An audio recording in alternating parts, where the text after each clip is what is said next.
The first time we fought, I made mistakes and you caught me off guard. To ensure that won't happen, I'm going to take my final form from the start.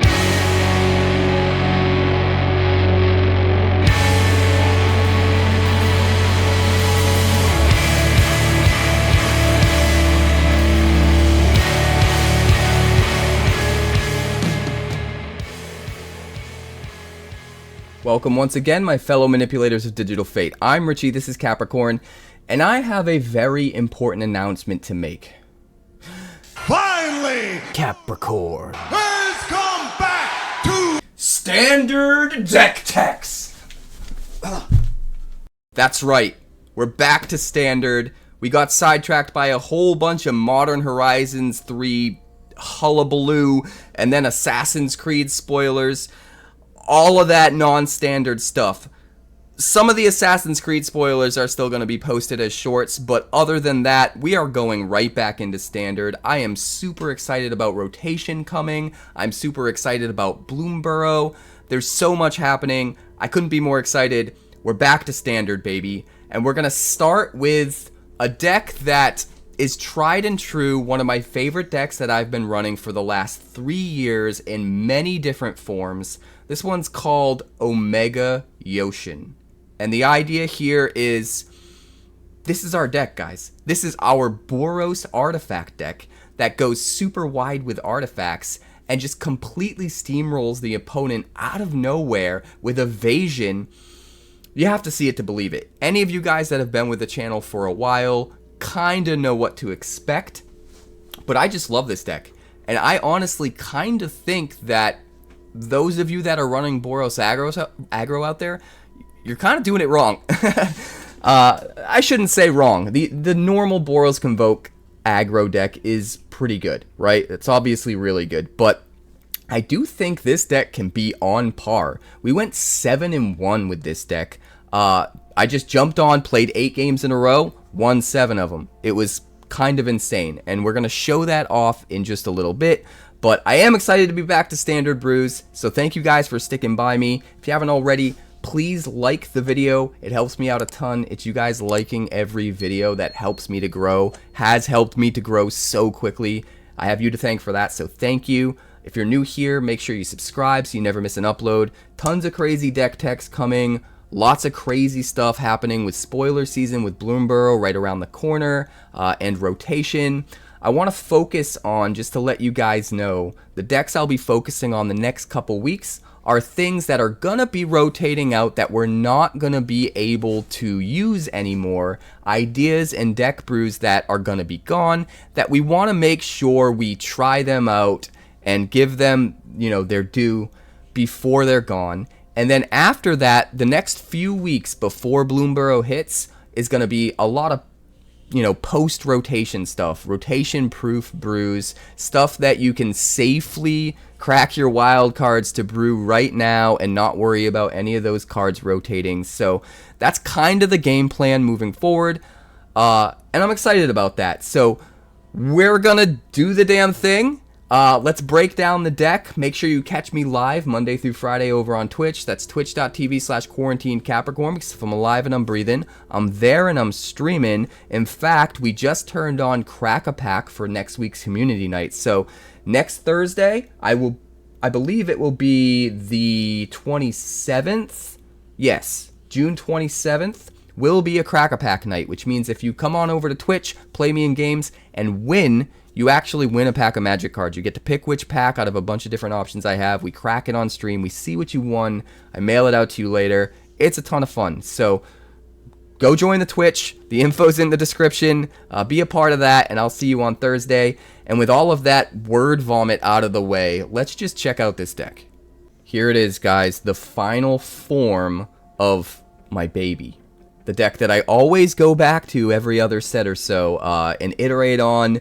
My personal choice for Boros aggro, focusing on artifacts and a little bit enchantments, but mostly artifact synergies. And I absolutely love this deck. And from day one, I've been jamming this thing, and nobody else ever plays it. And they're crazy because the deck is insane. So we're gonna go over the new cards. But first, let's start at the bottom of the curve so I can remind you guys, or if you guys are new and haven't seen this deck before, what this deck is trying to do. There have been a few iterations even with older cards, but then we also have a few new cards coming into the mix. So first off, we're going wide with artifacts, super wide with artifacts, so that we can just alpha strike with something like a Machiko's Reign of Truth. Comes in, and on chapter 1 and chapter 2, it's going to buff up any creature equal to the number of artifacts and or enchantments we control. Almost everything in the deck, actually I think everything in the deck, is an artifact or enchantment. We're mostly focusing on artifacts because we have some other payoffs for artifacts, but the few cards that aren't artifacts are also enchantments, so that they also count for Machiko's Reign of Truth.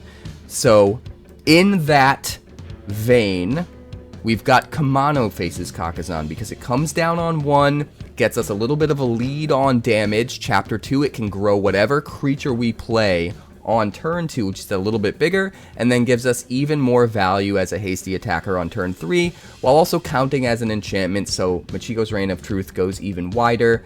It's just really, really great in aggro, and even though this is mostly an artifact deck, it is absolutely worth running all 4, especially because they still synergize with Machiko's Reign of Truth.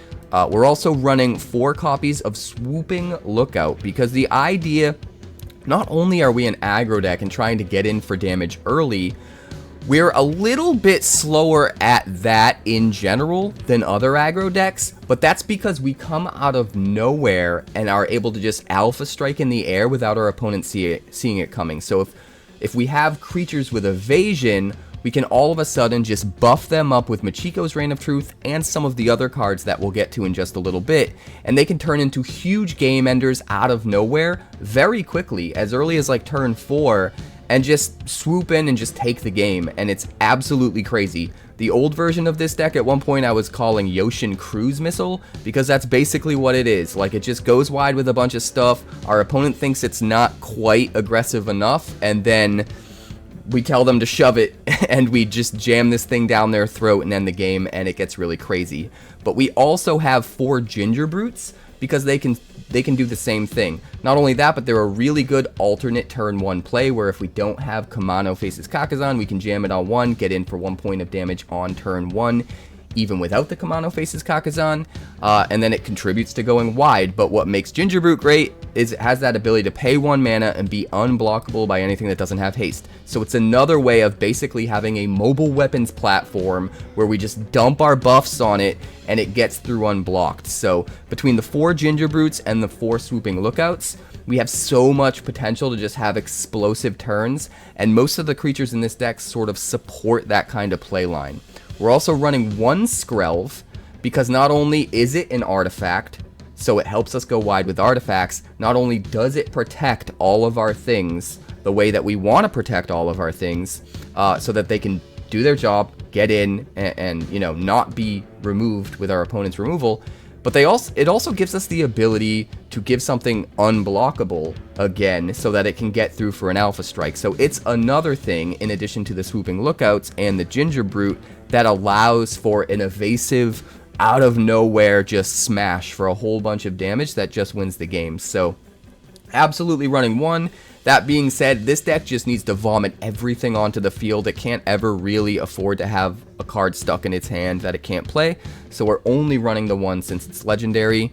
We're also running 1 Eater of Virtue, because it's just insanely efficient. We need artifacts, we need to go wide, and this is an artifact that for very little mana is going to buff up our best attacker, or attacker that's getting in with an evasion, plus 2 damage with only 1 equip cost, and as an added bonus, the haste from Gingerbrute or the flying and vigilance from Swooping Lookout can be added to one of our future creatures if it's equipped with the Eater of Virtue when it dies. It'll get exiled with the Eater, and then Eater will be able to give those abilities to the next creature it equips, and the key there is that it equips for just 1, and that's what makes this so good. Again, another legendary, so we are only running 1 because we can't afford to just not play something, but we're absolutely jamming the 1.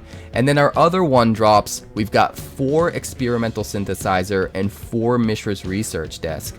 This helps us to actually run a lot less land in the deck, everything in the deck costs a max of 2 mana, which means if we have 3 lands, we know we're 100% safe to play an Experimental Synthesizer, and no matter what we hit, we can play it, whether it's a land, a 1-drop, a 2-drop, whatever, while also triggering all of our artifact synergies. And then we get even more value out of it later because we can sacrifice it to things and get another card to play for free. So it's just a lot of value, and it's also a way to kind of like fix our draws a little bit. If we really desperately need another land, we could just play it. And if we don't hit a land, at least we exiled something that gets in between us and our next land. We're 1 turn closer to drawing the next land that we need, so it's never really a waste. And Mishra's Research Desk is similar. It's a little less good as far as mana efficiency, but you get selection, so that makes it a lot better. You can make sure you look at the best, get the best 1 card out of the 2 that you're looking at, and make sure it's something you're gonna be able to play, and it gives you until the end of your next turn, not just this turn to play it. So Mishra's Research Desk is a little bit more valuable overall in the long term, but sometimes Experimental Synthesizer can just get the job done.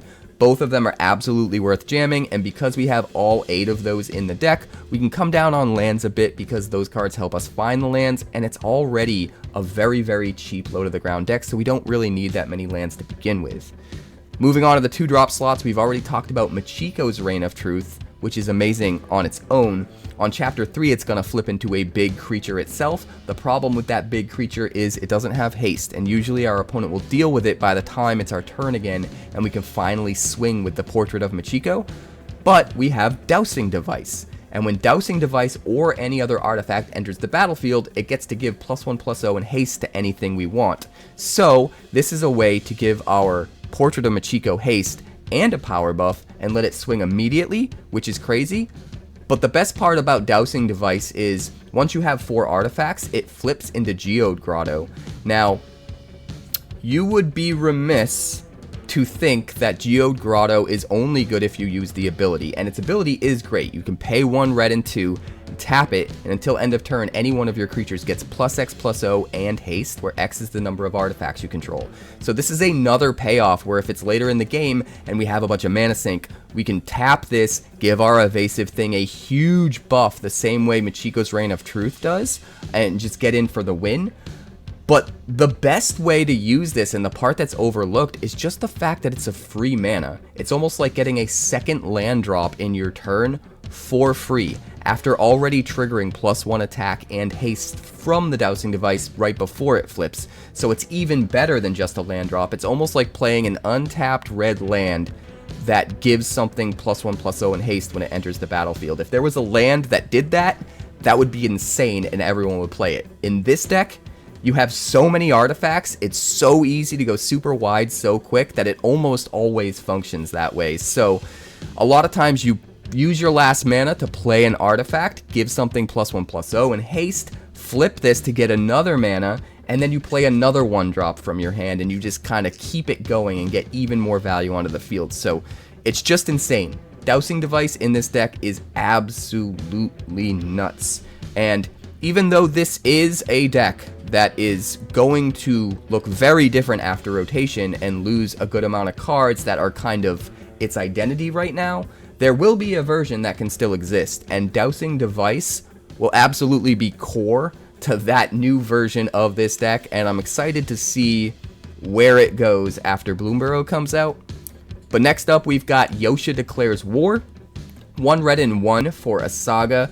And this is mainly in here as removal, but it's removal with an insane amount of upside for this deck in particular. So on Chapter 2, we get to tap any number of artifacts and do that much damage to any creature or planeswalker. So this deck goes so wide with artifacts, it's really easy to just kill whatever we need to. And because of Read Ahead, we can just do it immediately if we're desperate. Just kill the thing.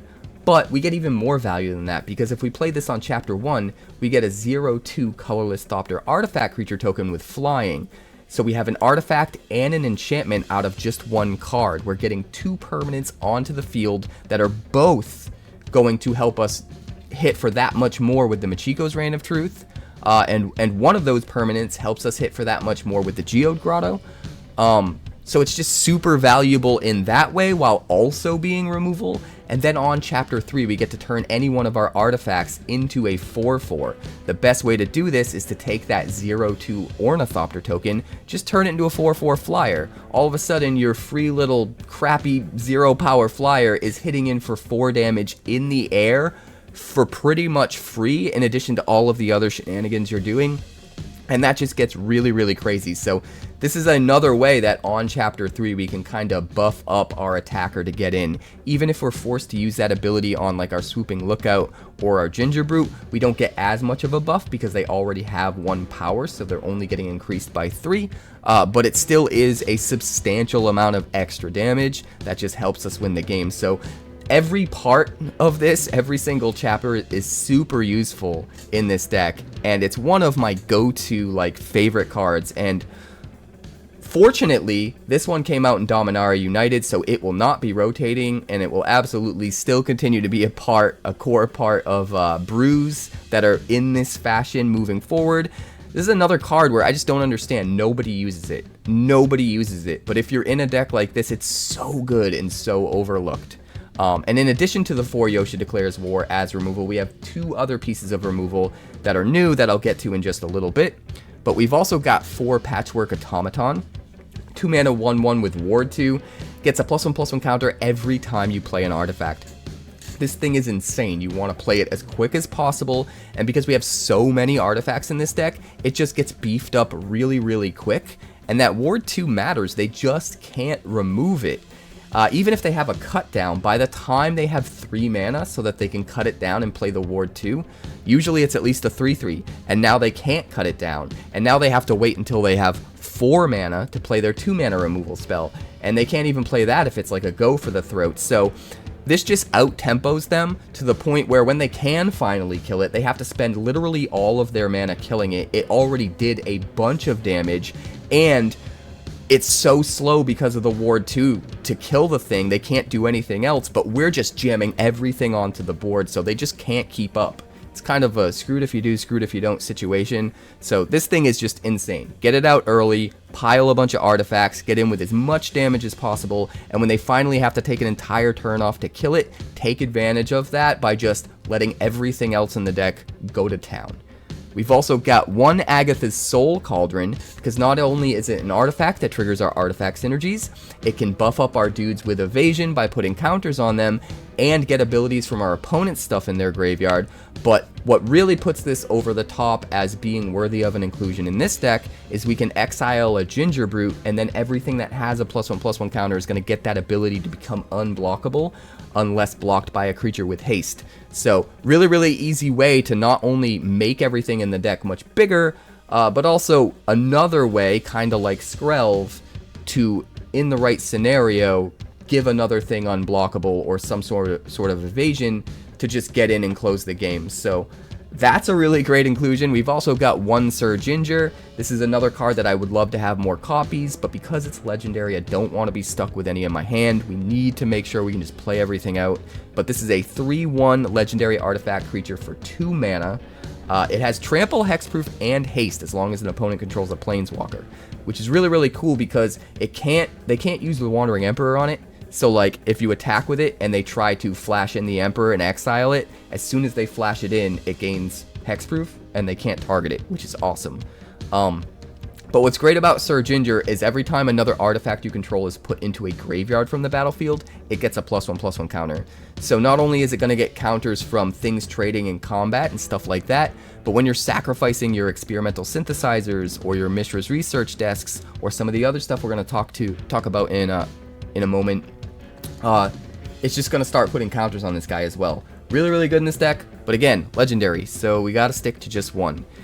And then we have our mana base, which is very, very light. We only have 17 lands in the whole deck, but the Dowsing Device is flipping to lands, so in a way, it's kind of feels like having 21 lands. And then we also have 8 cards that are very, very cheap that dig for what we need. So 17 might seem like not enough at first, but it's absolutely enough when you take into account all of that. So 4 Sundown Pass, 4 Battlefield Forge, and one of the new cards for Inspiring Vantage, which is really, really key to helping this deck be as fast and as efficient as it is. This is what really kind of puts this deck over the top and makes it way better than it used to be, because it comes in untapped unless you have, unless it's your 4th land. And by the time you play your 4th land, you probably don't need that extra mana anyway, so it's perfect for a deck like this. But 4 of those, 4 Sundown Pass, 4 Battlefield Forge, so we have the absolute most potential to have all of our colors while also having untapped lands. We've got just 1 Restless Bivouac, which is the only land in the whole deck that has to enter tapped. But it's worth it just to have 1 of these so that if we do run out of gas later on in the game, we have a little bit of extra aggression that can just close it out. We've also got 1 Mirrex, which not only color fixes us when we're in a pinch, but it creates 1/1 might tokens, which in this deck is really great because they add to the number of artifacts that are on the battlefield. So if we're out of gas and we have nothing to do with our turn, we can at least make a might token go even wider with artifacts for something like Reign of Truth or Geode Grotto. And if we have a Dowsing Device down on the front side, we can trigger the Dowsing Device with the might token and then target the might token to give it +1/+0 and haste so that it can swing in for 2 immediately. So there's just a lot of different ways to get value off of that might token. So one of these is absolutely an auto include. That being said, we have so many color mana requirements that very specifically require colored mana. So we don't ever really want to be in a position where we have 2 of these on the battlefield and we're stuck with 2 lands that are then making colorless mana, because it's going to slow us down a lot towards our endgame plan. But we absolutely have to play the 1. 1 is perfect. Unfortunately, we can't really play more than that. And then of course we're gonna run 1 mountain in case they, destroy a non-basic land and we can search for a basic. We need to make sure we don't get cut off at the knees as far as our land count. And then we've got 1 Sokensin and 1 Eiganjo because it's just free value here. And then the 2 new cards I'm most excited to talk about. First off, we've got Lost Jitte. This is another one I would love to include more copies of because it's just so good in this deck. But again, it's legendary and we can't afford to hold on to anything for too long. It comes down for just 1 mana, equips for just 1 mana, so in a lot of ways, it's like having another Eater of Virtue.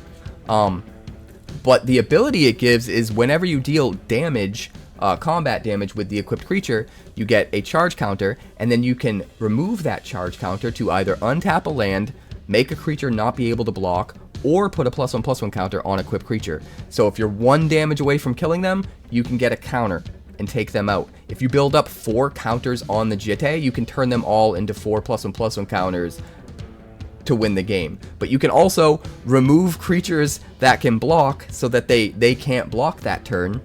So it's even more evasion, especially if, like, say you're swinging in with a big Swooping Lookout and they have just 1 flyer. Well, you can use one of the charge counters on the Jitte to make it so that that flyer can't block it and you still win.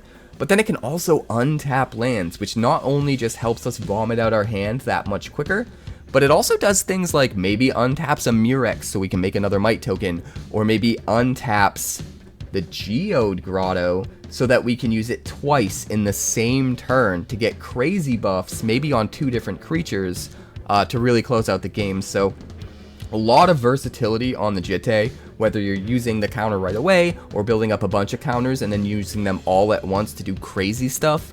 But at the end of the day, it's just a 1-drop artifact that's helping us go wide, helping us stay aggressive, and it's just a perfect fit for this deck.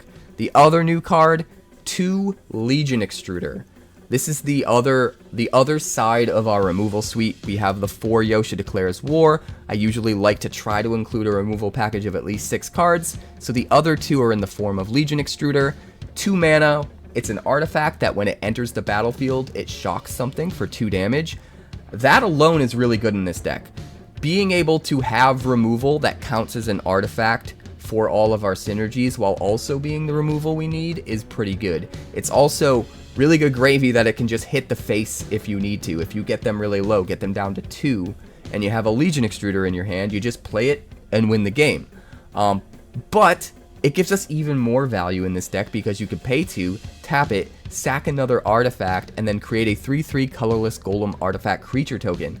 This is a way for us to just turn our little crappier artifacts like our ornithopters or our synthesizers or whatever into relevant threats. It's also a really good way to activate the synthesizer's ability to exile something to play. It only costs us 2 mana instead of the 3, and we get a 3/3 out of it instead of a 2/2. So a lot of value to be had with that ability specifically. And if you use that ability while Dowsing Device is out, you can even give the 3/3 +1/+0 and haste and immediately swing in for 4 with it. So you can do some crazy things with the tap ability, but even just an artifact that shocks something and could potentially close out the game by shocking their face is really good on its own. And like we already talked about, the fast lands, super important to making this deck that much more consistent and that much better. So this is the final version of the deck, the Omega version, if you will, the final form. I love this deck. This video is a celebration of the last 3 years of playing this thing in multiple iterations, and I'm so happy you guys get to check out this final form. So let's check out the games. Alright, this actually looks pretty good. I think we can keep this. Toss down the Vantage on 1 with a Skrelv.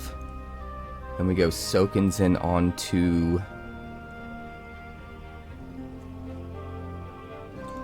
And we probably play Sir Ginger.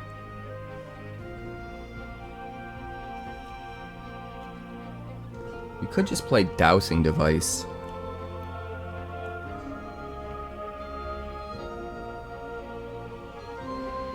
Maybe that would be even better. Dowsing Device on 2, swing with the Skrelv, since we don't need it to block yet, or to protect our Sir Ginger yet. And then on 3, play the Sir Ginger, give itself the haste from the Dowsing Device. If we get a little lucky, we might even be able to follow that up. We would just need another land and another 1-drop. I don't know. We'll see. We'll see how it pans out. 𝑇𝑒𝑟𝑟𝑎𝑐ℎ. 𝑇𝑒𝑟𝑟𝑎𝑐ℎ. Hello. I'll drink to that. Nectar of the Gods. Truly a glorious thing. Plays an Inspiring Vantage. So probably 𝑉𝑜𝑟𝑜𝑠 Convoke, if I had to guess. I think we just Legion Extruder, honestly. Just get rid of this thing while we can.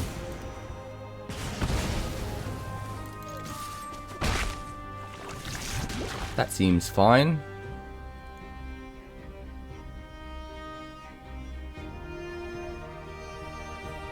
Do we still Dowsing Device? If we can swing in with Skrelv and hit for 2 because of the Dowsing Device, then I think we play it. Otherwise, I think we really need to impact the board with something like Sir Ginger, or maybe just get a 𝑇𝑒𝑟𝑟𝑎𝑐ℎ out with Yotia Declares War. If we can't attack and there's something we need to kill, and we can set up Yotia Declares War to do that, then that will probably be the play. Alright, he plays nothing. If that's the case, then I feel pretty safe just playing the Dowsing Device. And if he wants to waste his removal on the Skrelv, that is fine.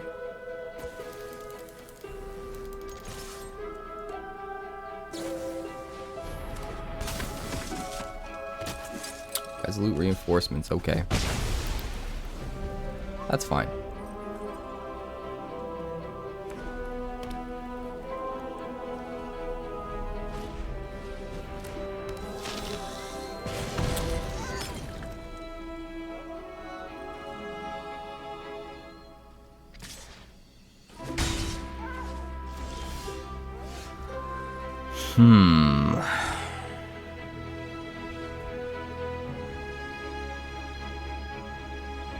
We can't swing with the Sir Ginger, so it's kind of a waste. I think our best bet is to play Yotia Declares War. Chapter 1. Give itself haste. Just get in for a damage. That seems fine.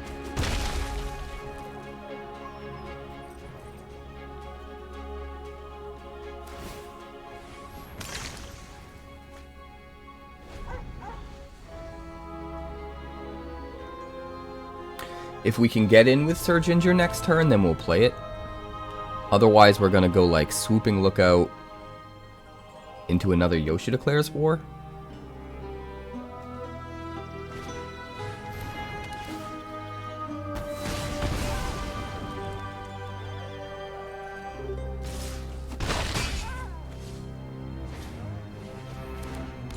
Sure. Alright. Tap you. Kill you.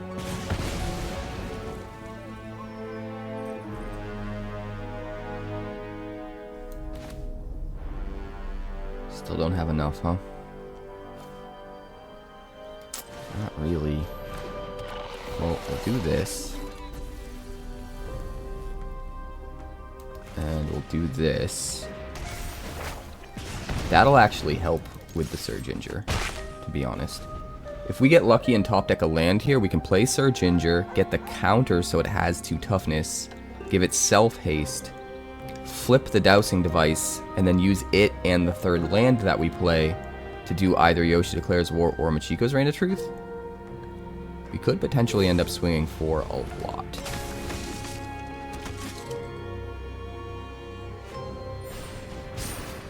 Knight Errant, sure.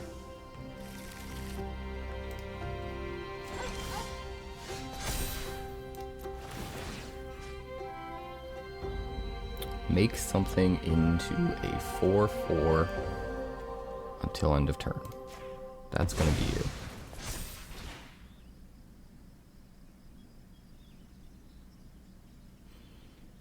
I just have to think. We can only use 1 white mana.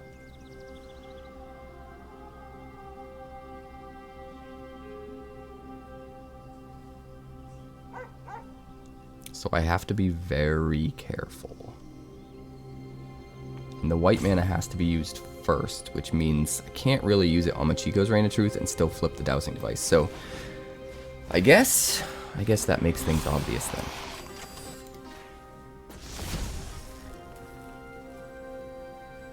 I guess that makes things obvious. We'll do that. Do this. If he trades with the Legion Extruder, I get to put a counter on Sir Ginger, which is kind of awesome.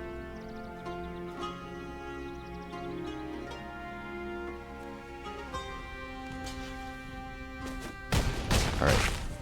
Knight Errant's toast. Sir Ginger gets a counter. Honestly, that's kind of perfect. We'll keep that because we can play both of these next turn. I think that's what we want. Not only that, but it gives us our 4th land we need in order to start activating the Geode Grotto. I think it's pretty good.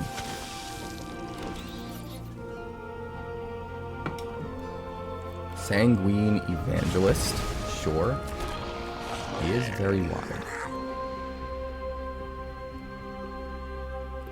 I'm not that worried about it though.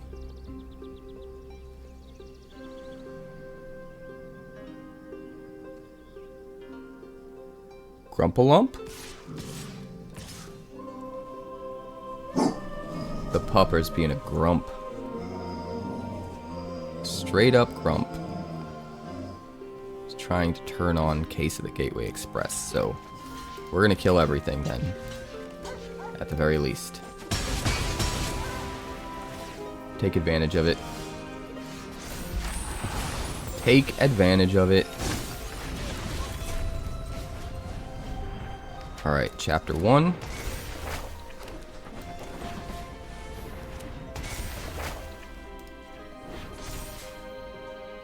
Swing, swing. And he scoops. Get out of here.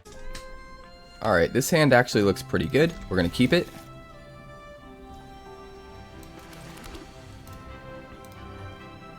And we'll start with Kumano faces Kakkazan here. Pass the turn. We definitely want to play the Swooping Lookout to get the counter, so...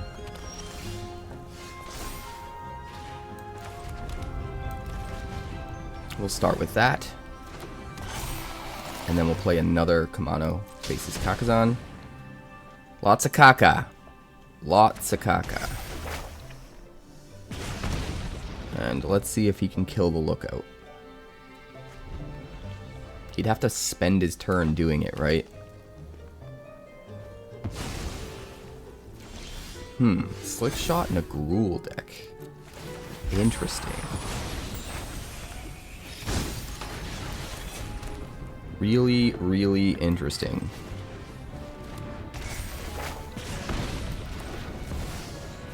We're just gonna do this, and this, and this. Try to race him down and kill him before he kills us. Since we're on the play, we do have a pretty decent chance of doing that, I think. Alright, Slick Shot. What else you got? Anger. Sure. But no other red sources. No blocks. He's got like +3/+3 buff or something, right? Alright, we got him. This hand is a little weird, but I'm definitely going to keep it. We Gingerbrute on 1, Automaton on 2, Automaton on 3. All of that sounds wonderful. Then once he starts to get up to having enough mana to maybe pay the ward to kill an Automaton, we can have Sir Ginger on the field to get value off of it. That seems good to me. That seems good to me. Alright, he has to get rid of the research desk, which is a little bit valuable for us because we can unearth it from the graveyard, which is nice.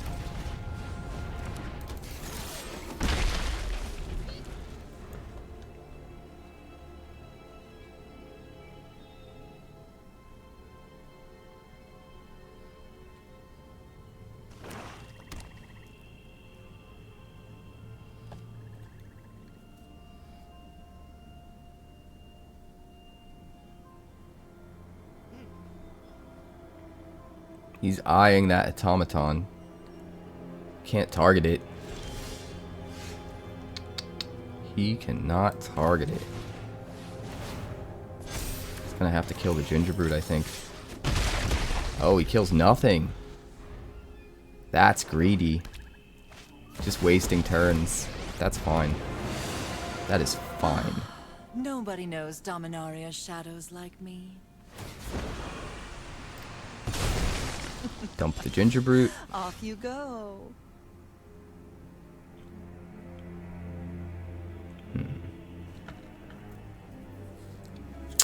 Can't play the Dowsing Device and something else, which is kind of a bummer.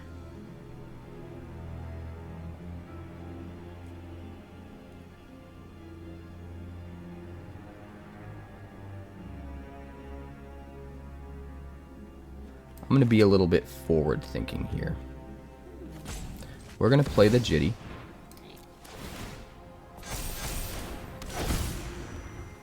Then we're going to equip the Jitte. Then we're going to swing.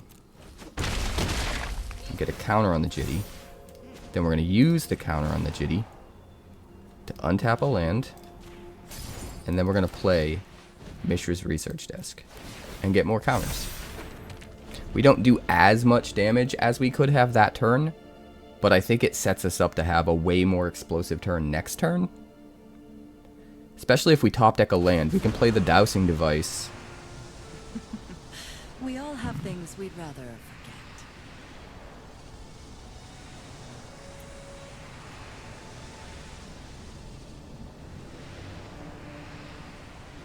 I mean, at this point, we probably just win if we play the Dowsing Device, right? It's going to be really close. Both of these would swing for 5.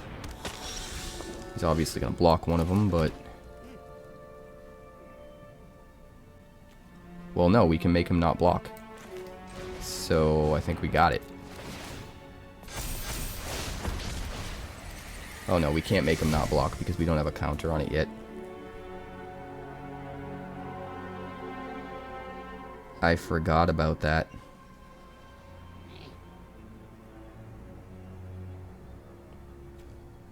Alright. Let's crack the research desk, see what we find. We'll grab the Kumano. Play the Kumano. Do not touch me again. And we're gonna have to do that. He's obviously gonna block the one with the Jitte. That's fine. It does get a charge counter, which is really, really nice, because that means even if he plays a blocker, we can make it not be able to block. So he absolutely has to kill I'm tired of your secrets. the Automaton. Or he's toast. Unless he plays 2 blockers. He could, but I don't think he's playing that kind of deck. Yeah, we got him. Absolutely, we got him.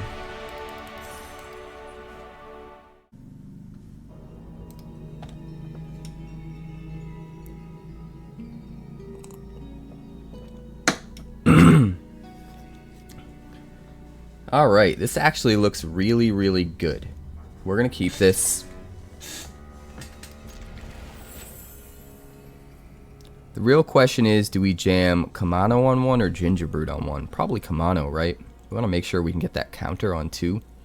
I think that's more important than getting through for 1 extra damage. So we'll start with Inspiring Vantage, play Kumano.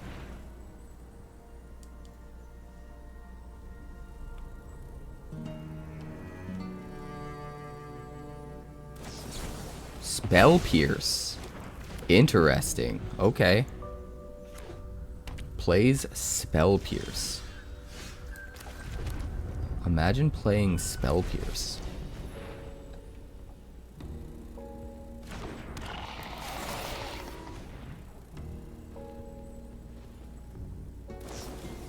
Consider, sure. Consider carefully. Alright, we'll get in for 1. Is he going to use up a cut down? Doesn't look like it. Plays another consider. Wow. This man is thinking hard. I'll drink to that.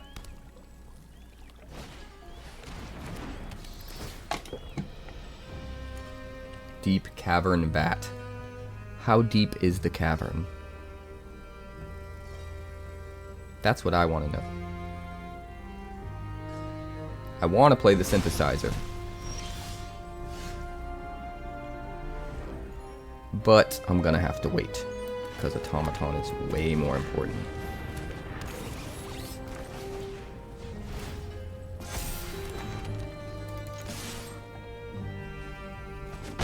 Get through for 2. And then next turn we play the synthesizer. We know we can play whatever we hit because we have 3 lands, which is nice. He's going to get a counter on the Deep Cavern Bat, which kind of sucks. Hopefully we draw into our Extruder. That would be amazing. I'm going to cut down my flyer. I guess that makes sense. Alright, we're going to start with the synthesizer. Let's see what we hit. There's the Extruder! Hell yeah! Goodbye, Deep Cavern Bat. And we'll swing for 5. Let's go. We can sack the synthesizer to the Extruder to make a 3/3 and play something. I don't want to do that until we get to 4 lands, though.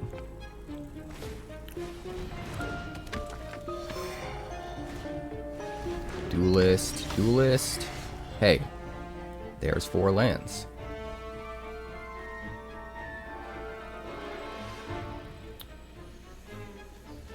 We could just go Reign of Truth, Reign of Truth. Get +5 and then +6 and swing for 12 with the Gingerbrute.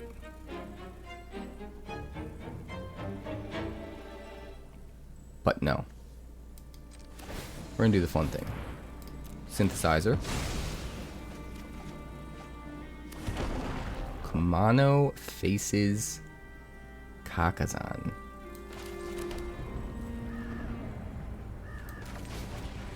Alright, we'll play that. And then we'll swing with the boys. We'll make Gingerbrute unblockable. Put him at 8. And now we've got double Reign of Truth. Steam Core Scholar. I don't think that's going to be enough.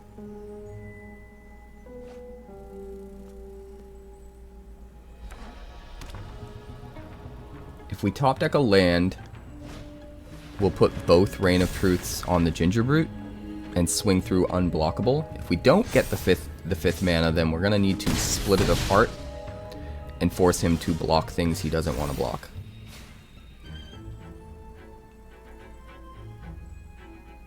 If that makes any sense. 4, 4. 4, 4.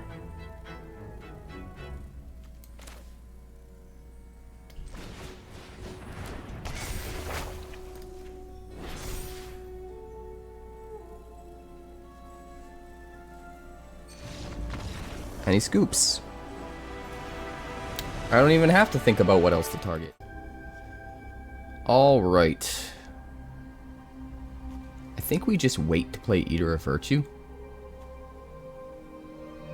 We'll keep 7.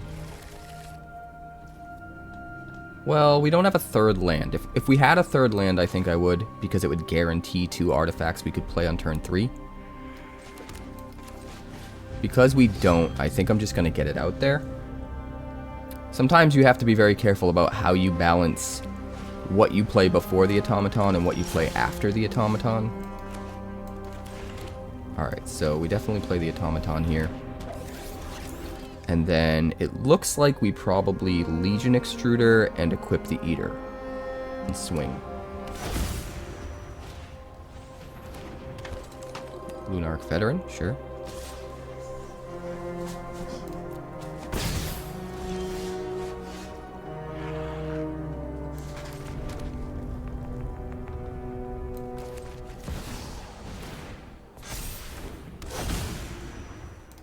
Get rid of the Initiate.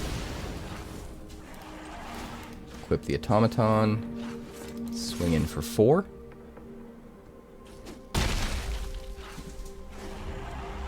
And then we also have a Soul Cauldron, which should be pretty good. Out of line. That is so out of line.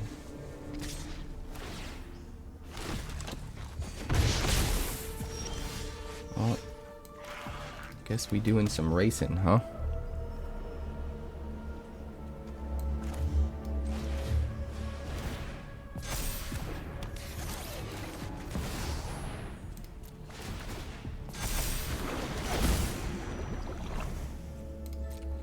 We will swing with the automaton. He's gonna let it through. I guess we should probably get an extra point of damage. Why not? We can pay 1 white and 2, remove 2 counters from among creatures we control to destroy an artifact or enchantment. Don't know why you played Brutal Cathar, because it has ward. I bet he scoops right here. Captain Insano over here. Good God. Captain Insano trying to take out the Ward 2 creature.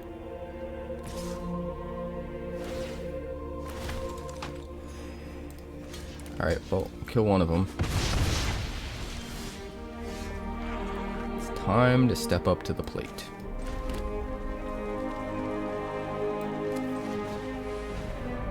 It's whenever you cast for the automatons. So it might just be better. Nah, we should still go chapter 1.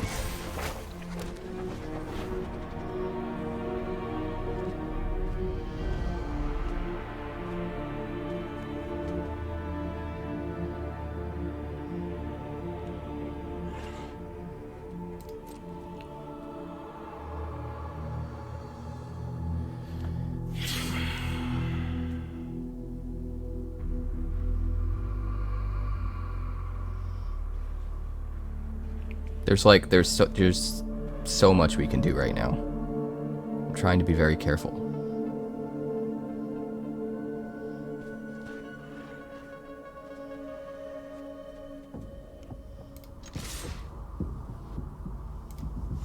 Alright, we'll just swing with this guy, I guess.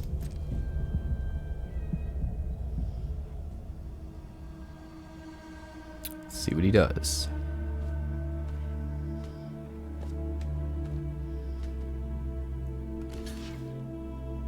Jump blocks.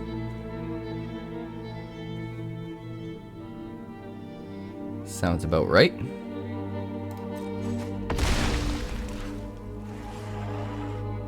Alright. We will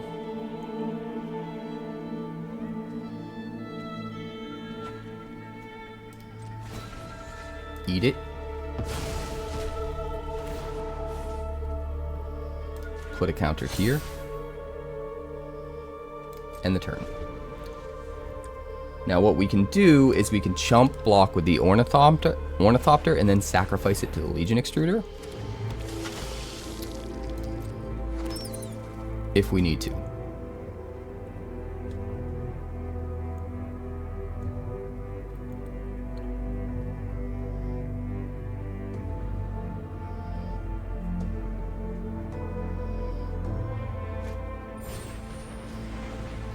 Knight Errant. All right.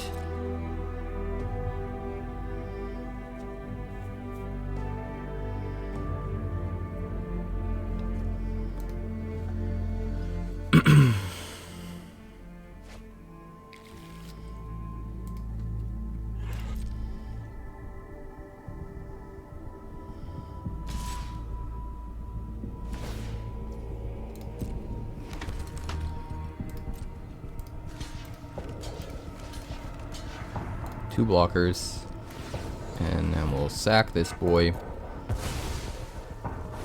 Kill a token. Oh boy.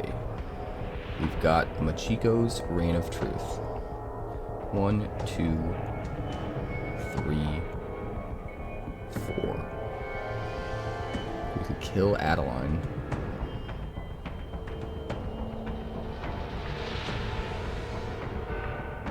And then still swing. I think that's worth it.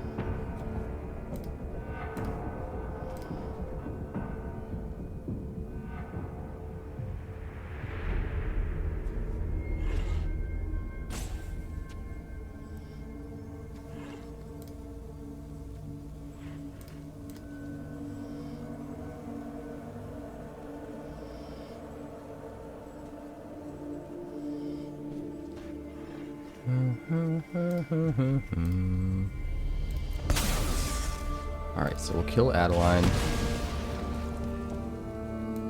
Then Machiko's Reign of Truth. And we'll swing with both and force him to have to block with the Knight Errant.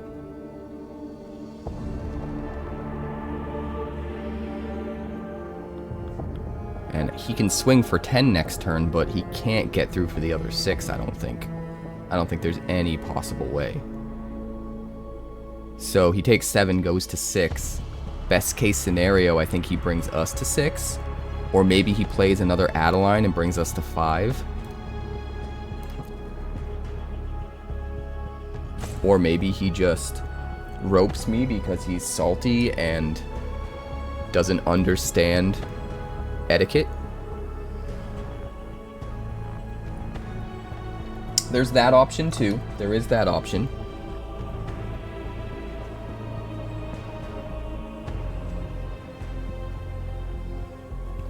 Gotta give this man the whistle. He's doing ropey things. I gotta give him the whistle.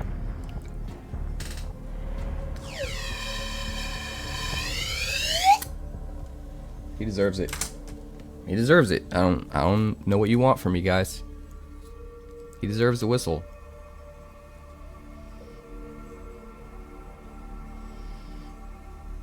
When you pout in a corner and send someone a ropey rope, you get the whistle. That's just what happens.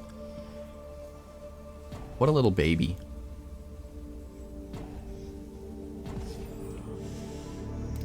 What a little baby.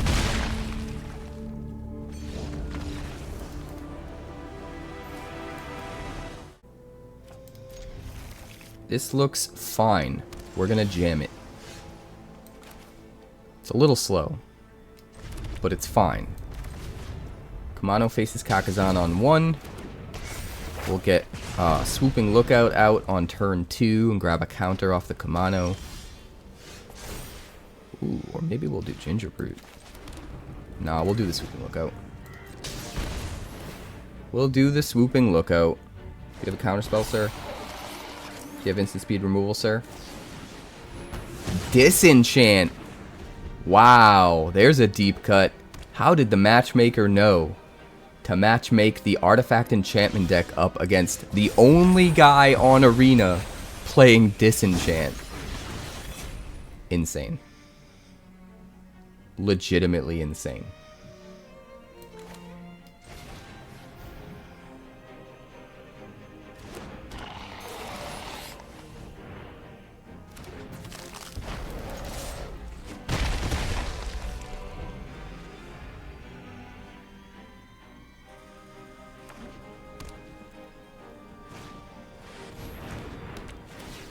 Temporary lockdown. Aww. Sad pandas. So many sad pandas. So many sad pandas. But this is 4, 8, 12 damage right there, plus a Machiko's Reign of Truth. So we still might be okay. Just pile up Thopters, turn them into 4/4s. Get in there. We got Jace. Phyrexian's plans are already in motion. Become subdued. I mean, if he can't attack, he might as well, huh? How foolish.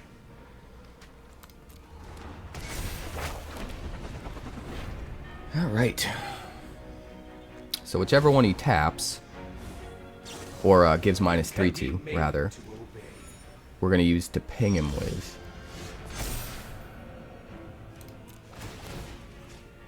This will become a 4/4.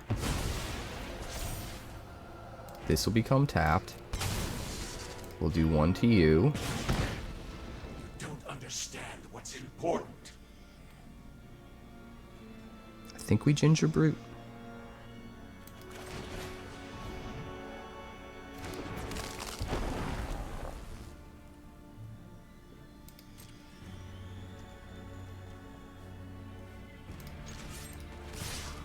We need to stay aggressive. I need to just ignore the Jace, I think.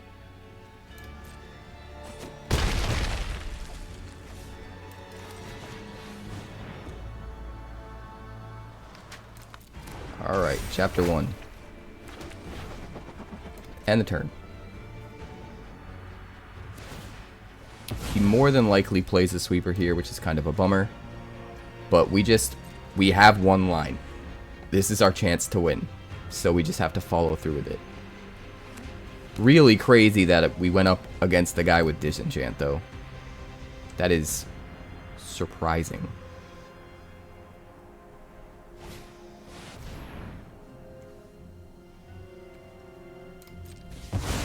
Nothing we can do about that, unfortunately. Which means we end up wasting a Yotia Declares War. Which is also a bummer.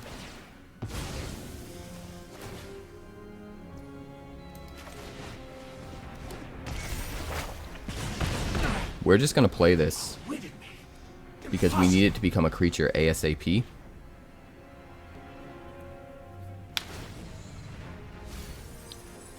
I know where to find all the answers. So we're just going to play it.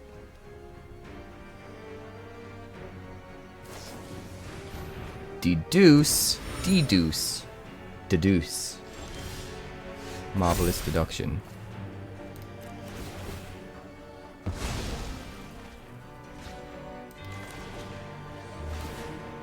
We're forcing him to use creature removal every single turn, which is nice.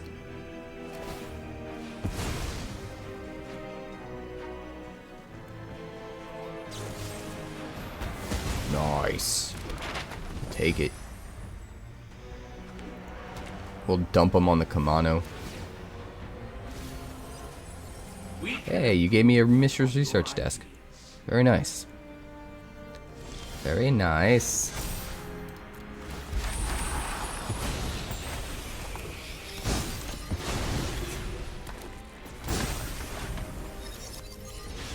Do do do do.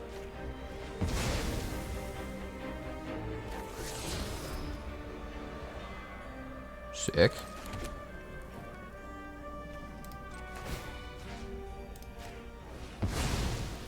What else we got? Another Reign of Truth. Take it. I will take it.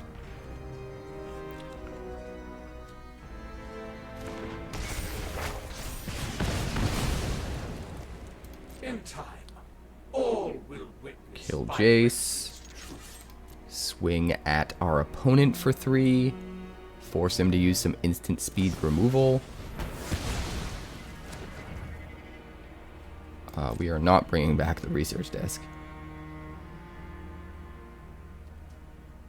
But the plan is we will unearth the research desk.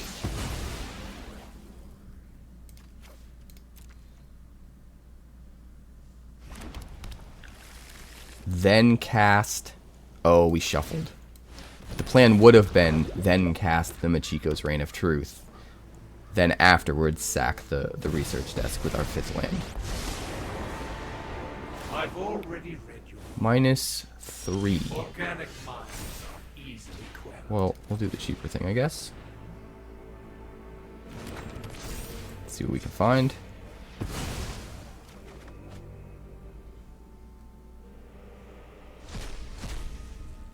Ugh.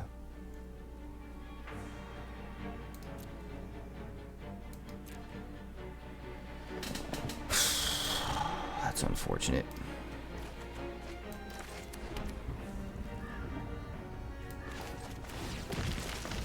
Gotta do something. Gotta do something, damn it. Hopefully we hit a 1-drop in one of these cards. I'll take it.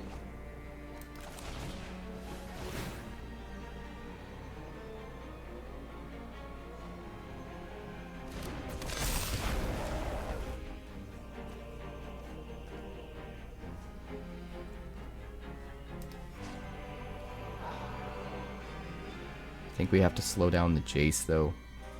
We're getting dangerously low. We need to keep some cards in our deck.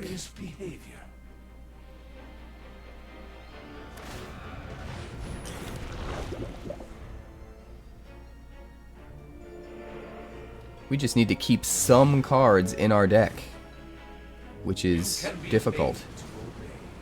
Alright, we'll block 1. We'll get 1 poison counter. That's fine. That's fine.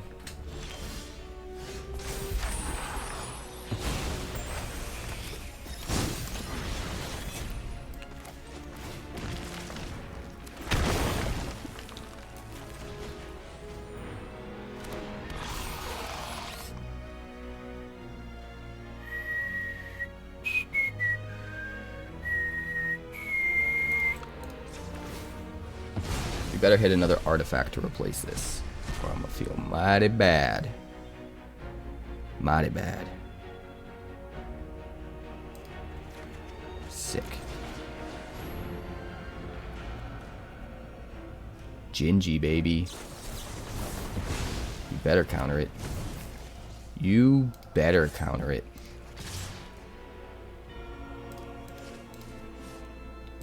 Honestly, killing the Jace, keeping our 28 cards, probably the best thing we can do. Use up his disenchant. Okay, I guess we only hit the Jace for 2. That's fine. That's fine.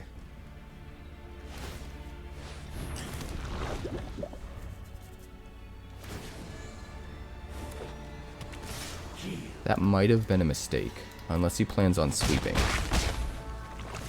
Because now our Machiko can swing. Oof. Oof. He's super out of gas. Now he's definitely super out of gas. Oh no, he's drawing cards too. That might have done it for him. The extra spree mode to draw cards. It's gonna barely put him ahead. Organic minds are easily quelled. Got a way to deal with the automaton? No, he's gonna make a might. He wants to swing in while it's still a 1-1.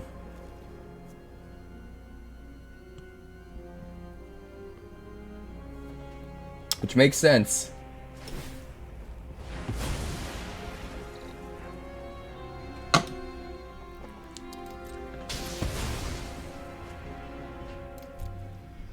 Unfortunately, we are out of basics. But it is what it is. The Restless Anchorage is probably going to be a problem. Ooh, and he just refilled on cards. That was such a problematic turn.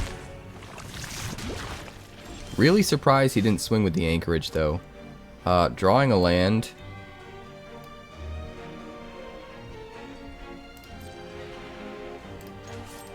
Drawing a land, I think, just loses us the game at this point. You can easily be solved for.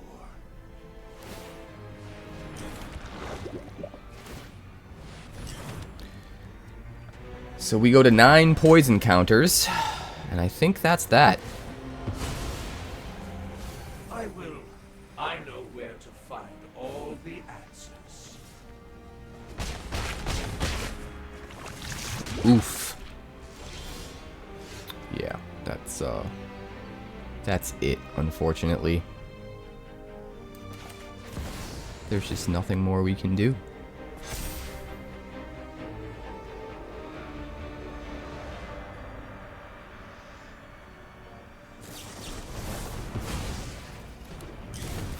If we had gotten that last turn and been able to resolve it,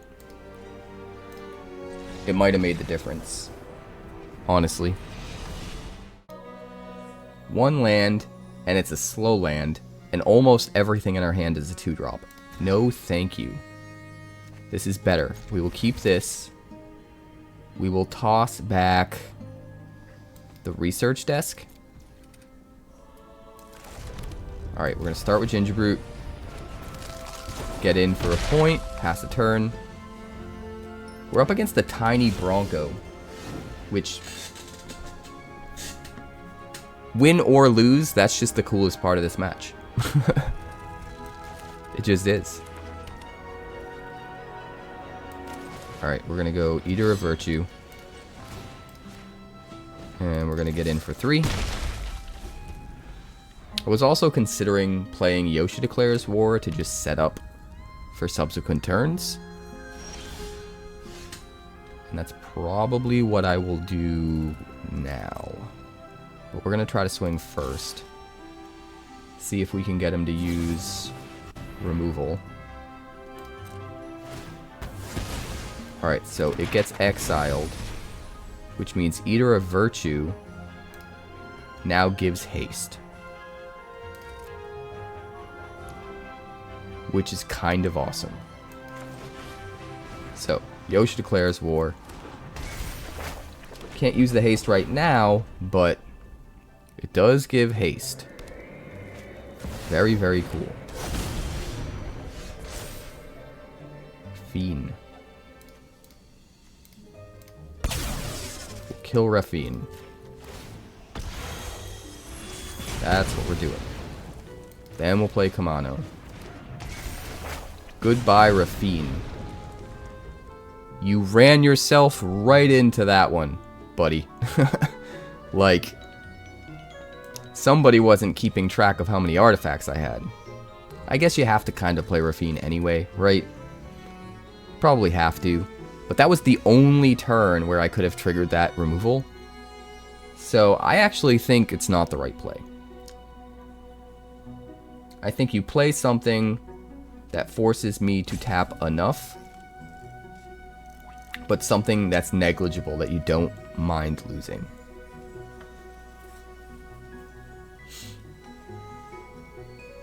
Maybe even try to split your mana among 2 different cards.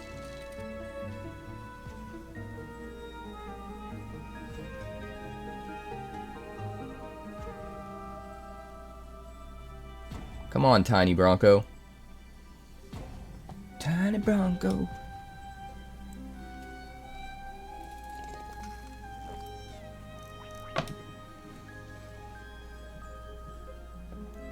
All I can hear is the Materia song being sung by Yuffie in the back of my brain.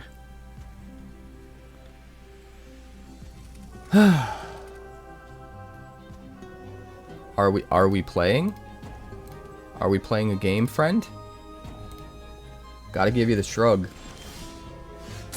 Gotta give you the shrug. You're a 4/4.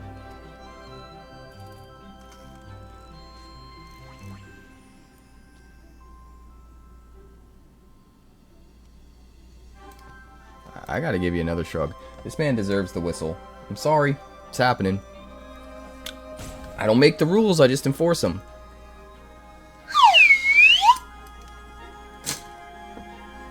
He deserves the whistle. He gets the whistle. Hi.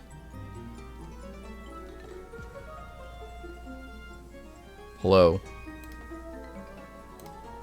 Let's give him some angel love. Send me an angel right now. Oh hey, I get to take my turn. Sweet. Swooping Lookout. Eater of Virtue. Smash for 8.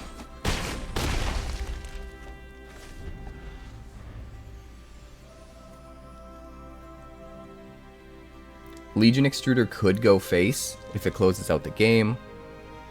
Yotia Declares War could just go straight to Chapter 3, make our Ornithopter into a 4/4 again. So much potential. So much potential.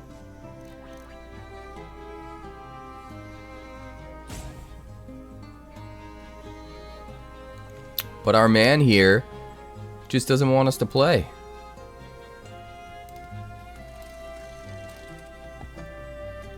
He's not very nice. He isn't. You're a mean old man. How dare you take the name the Tiny Bronco and then rope people. You coward. You coward. That's right. Give up like a coward.